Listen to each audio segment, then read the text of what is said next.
तो 6 महीनों में मईशत को ठीक कर देंगे, मगर 8 माह गुजर गए।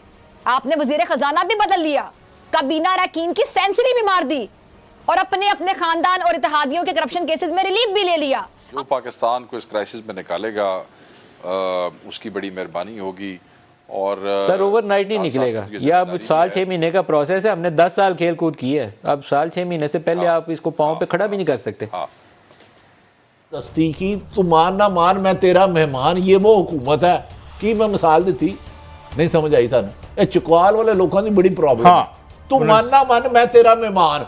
अब अवाम मुंतहिब नहीं कर रही, ये अकलियत में होकर अक्सरियत अपने आप को असम्बली में शो करना चाह रहे हैं।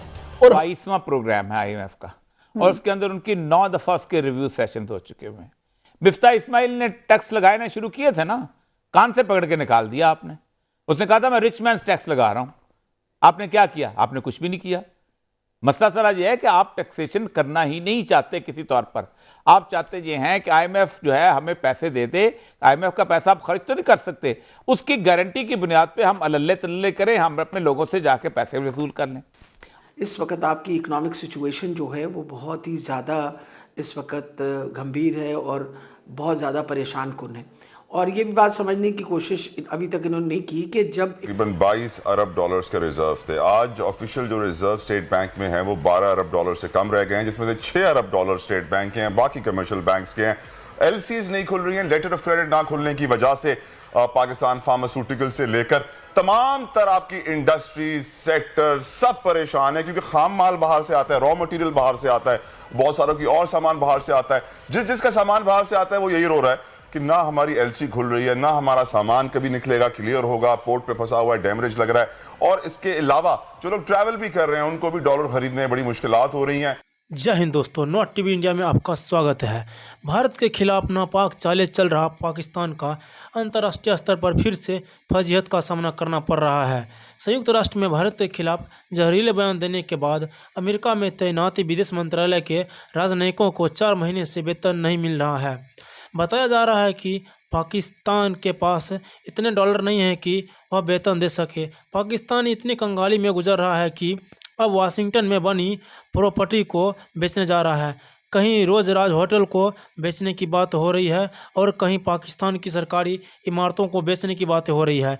यूँ तो कई देशों में भी पाकिस्तानी दूतावास कंगाली की ज़िंदगी व्यतीत कर रहा है। रिपोर्ट्स के मुताबिक फ्रांस, बेल्जियम, जर्मनी के दूतावासों को 4 महीने से सैलरी नहीं मिला है। इसके अलावा ईरान, अफगानिस्तान और तुर्की के राजनयिकों मिशनों में भी सैलरी नहीं मिला है। 6 महीने भी थोड़े हैं, साल 6 महीने से भी ज़्यादा लगेगा। मगर बात यह है कि डार साहब क्या इसको ये कर सकेंगे? मेरा नहीं ख्याल कि इस वक्त इस किस्म का कोई क्विक फिक्स है जिस क्विक फिक्स के थ्रू चीज़ें जो है ओवरनाइट ठीक की जा सके। जैसे आप ख़ुद कह चुके हैं, आपने दवाइयों का जिक्र किया है। दवाइयों का जो ख़ाम माल है वो ज़्यादा बाहर से आ रहा है और उसकी LCs खुल नहीं रही हैं, इसलिए कि डॉलर मुल्क से बाहर ना चला जाए। स्टेट बैंक है, उसने LCs रोकी हुई हैं, वो भी ऑब्वियसली इन्हीं के मतहत है। जो कमर्शियल बैंक्स हैं वो मुख्तलिफ बहानों से पुरानी पार्टियों को जो है वो डिस्करेज कर रहे हैं कि आप LC ना खुलाएँ।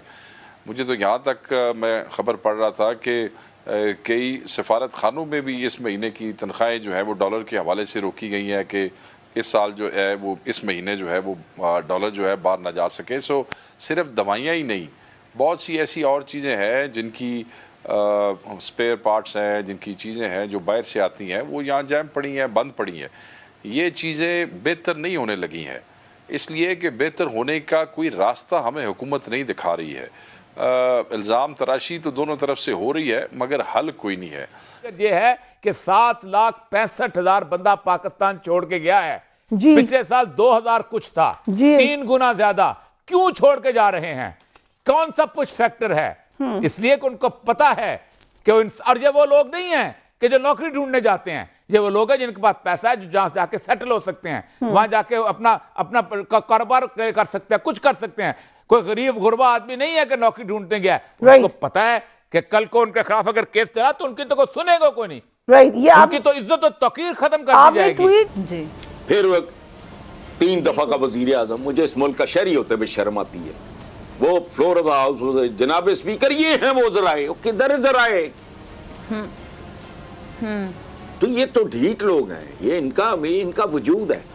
एक मुझे सराइकी पॉलिटिशियन, मैं उनका नाम नहीं लूंगा, मरहूम हो चुके हैं, बहुत सीनियर पॉलिटिशियन, उन्होंने एक बार अच्छा। मुझे कहा था कि मैं तो उनसे बहुत, तो मुझे वो बेटा कहते थे, प्यार करते थे बहुत, तो मुझे कहते कि बेटा बात सुनो, ये पाकिस्तान की सियासत 3 चीज़ों के गिर्द घूमती है। मैंने कहा जी क्या? कहते अकीना थकीना चकीना, बेशर्मी बेहयाई से झिझकना नहीं, खुशामद से उकताना नहीं, अकीना उकताना नहीं, झकीना झिझकना नहीं, और थकना नहीं।